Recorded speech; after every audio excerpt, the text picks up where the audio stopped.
Hi everyone, I'm going to continue the series of the Yalkut Yosef at the moment. This is the 8th installment at the moment on Hilchot Shabbat, Yalkut Yosef, using the second edition in Hebrew and English. Recommend everyone to get a copy of this set. And we're going to continue off where we pretty much left off in the last session. We haven't done for nearly actually a week. We're in the middle of Siman 244. This, going through the Sephardi halacha of Hilchot Shabbat, the laws on the Sabbath, on the Shabbat itself.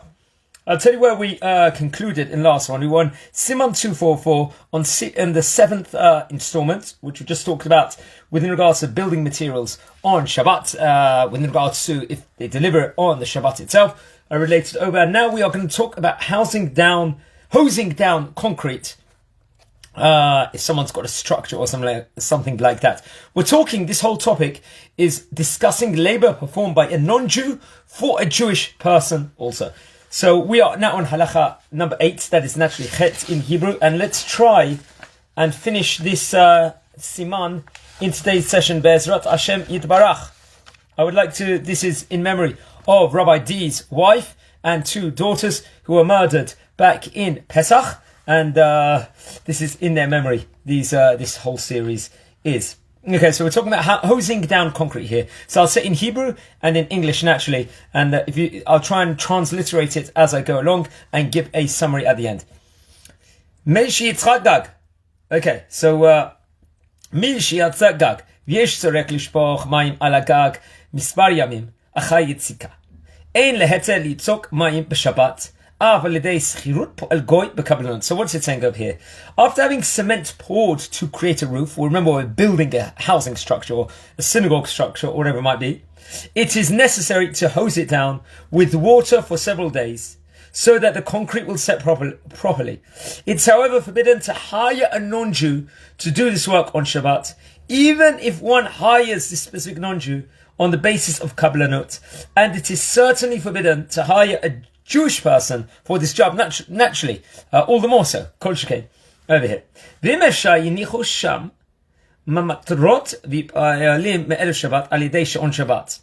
Okay. Now, it's possible one can set up a sprinkler system over here so that the water will transfer to the roof automatically using a timer that will turn the water on and off by itself naturally. So that seemingly is going to be allowed. And he adds on, ואם אי אפשר על ידי שעון שבת, ויש הפסד מרובה, יש להקל באופן שהנוכרי ישקע את הגג על ידי גרמה, תראינו שישפוך את המים על הקיר, ויעזבו המים מהקיר על הגג, בכתומה. So potentially, if you don't have a timer and you don't have those things, you can then use potentially a non-Jew, but it's got to be like a garamadan, like something that he's not directly doing this actual job itself. That's only this leniency if someone stands to potentially make a considerable loss on this thing, if it's a hefsed maruba over here. So that's going to be allowed. So for example, what will the non-Jew do? Which kind of structure, formation he would have to do, such as pouring the water onto a wall from where it will slide down and onto the roof where it is needed. Okay, so that's this halacha. Let me just move to a better position. Now we're in halacha tet over here. We're talking all about dry cleaners on Shabbat. Is it allowed? Is it not? Naturally, you can't go there on Shabbat and give it up. But let's see what the Yalkut Yosef is going to say. I'm going to say it in Hebrew and also try and transliterate it at the same time. Halacha tet. יש אומרים שמותר לתת את בגדיו למכבסה שבעליה נוכרים.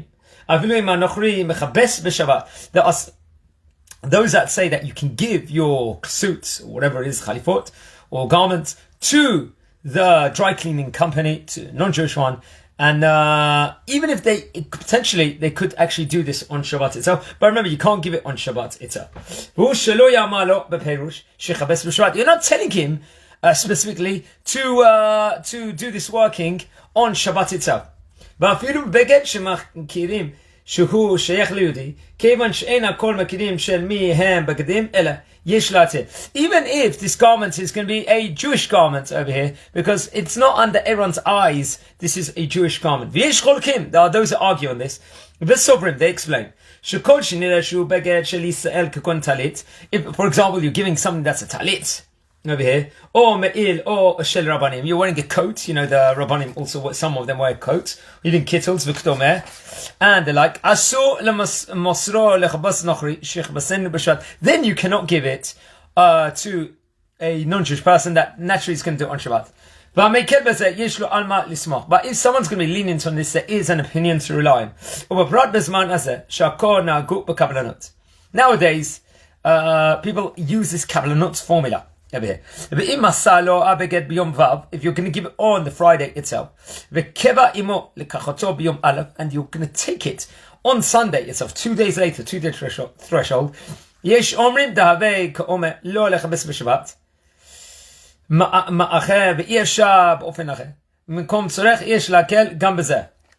And so over here you're not specifically telling him to do it, you're giving him a 2-day threshold. Now we're talking about building homes and synagogues, but a competent Rav should be asked within regards to these cases. Okay, halacha yud haposek im. Okay, what we're talking about here now, we're talking about building homes and synagogue.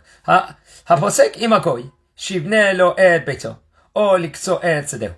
אם הבית או השדה בתוך התחום, שרגילים אנשי העיר לפעמים ללך שם, אסור לו להניחם לעשות לו המלאכה בשבת, מפני הרועים שאינם יודעים שפסק עמו בקבלנות, ויחשדוהו שאמר לגוי לעבוד בשבת. Okay, so a lot to take in over here, friends.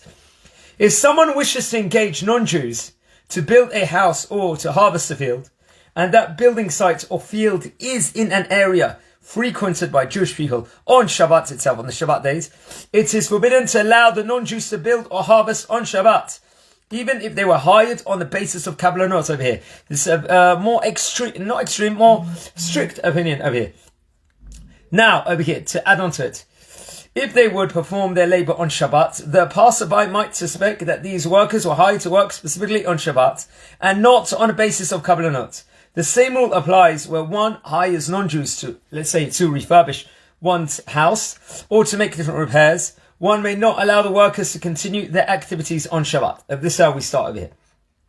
וכן פועלים גויים המשפצים דירה עבור יהודי. Inside a Jewish area, someone's doing שיפוצים, renovations inside there. צריך למנוע מהם להמשיך לעבוד בשבת. You should prevent them from working on Shabbat. ואם הבניין הוא מחוץ לתחום, if it's outside of this area, the תחום, או באיזה שמתגוררים בו גויים, מותר. Seemingly, if it's in a non-Jewish area, then it might be, it's seemingly permissible. ואם בנו בית לישראל בשבת באיסור, נכון להחמיר שלא יכנסו בו. Wow. If someone has not followed these corrected instructions and has built anyway, then it's correct not even to enter this place according to this. ויש אומרים שאם בנו חנות בשבת באיסור. Hi, sorry about that, just connection went over here. I hope this will continue at this point in time, just in the position I am in. Okay, ויש אומרים שאם בנו חנות בשבת באיסור, מותר להיכנס בו. If a shop was opened in a forbidden manner, then there is a permissibility to enter it or during the weekday. ואם בנו בית כנסת בשבת על ידי קבלן גוי בחוץ לארץ. So if you built a beit knesset through a kablan, which was not Jewish, outside of the land of Israel, מבלי ידיעת חברי הנהלת בית כנסת, וידוע שרוב בני העיר בונים ביתם בקבלנות. If most of the people in that area does build in this kablanut status, is a basis over here. What's it going to say? מותר להיכנס לבית כנסת ולהתפלל בתוכו בלי שום פקפוק מכמה טעמים ואין בזה אפילו חומרה ממידת חסידות. Okay, sorry, just the connection went again. I hope this is going to work now. Okay, so seemingly it's going to be allowed to do this. Okay, so let's there's a lot to take in over here. Let's say what. So if a non-Jewish contractor was hired to build a synagogue somewhere other than in the land of Israel, and he has continued his work on Shabbat days without the knowledge of the synagogue's officers, and the synagogue may be used afterwards. This is because of a combination of factors that are over here. First, everyone knows that the contractors are hired on a basis of kabbalanut. That's the first reason. Furthermore, no one would suspect the synagogue officers of instructing the non-Jews to actually work on the Shabbat itself. We don't suspect that specifically. There are other strong reasons to permit using this synagogue, and therefore everyone may enter it and pray there without question. There's no basis, according to this, to be strict.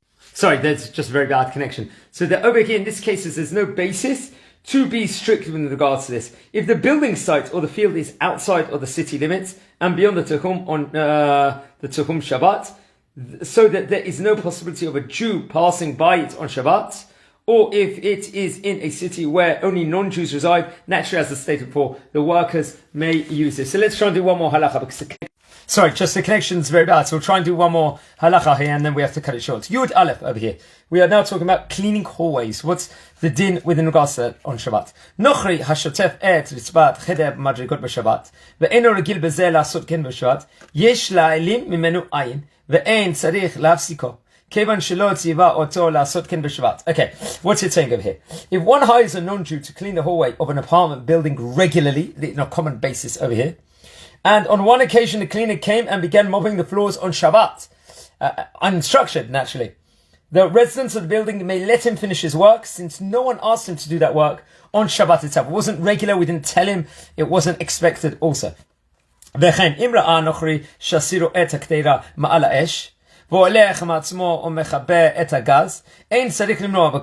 going to go out of its own accord to, let's take, to switch off the gas, or whatever it might be, then you don't have to necessarily prevent him. Since that you didn't instruct the person himself to actually do this on Shabbat. So this is very, very interesting. And I think we're going to leave it here because there's a connection problem. And Bezrat Hashem, we're going to continue on Halacha Yud Bet of Siman 244 in due course. Have a fantastic day, everyone.